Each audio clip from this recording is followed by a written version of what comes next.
Pensamiento del día, sábado 31 de mayo.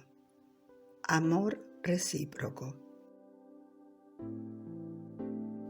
Hacerse uno con todos los que nos cruzamos durante el día.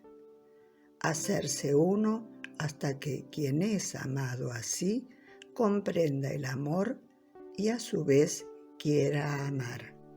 Entonces nace el amor recíproco, ese distintivo de los cristianos, válido también hoy como en los tiempos de los primeros seguidores de Cristo.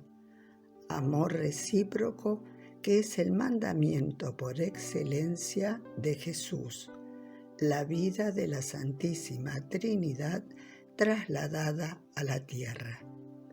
Amor recíproco perfecto, radical, porque pone en práctica ese cómo que es su medida, la de Jesús en su abandono, que dio todo de sí, incluso, de algún modo, su unión con Dios.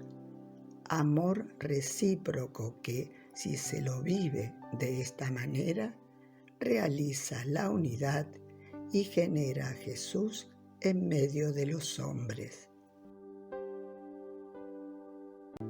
Chiara Lubich, El arte de amar, editorial Ciudad Nueva.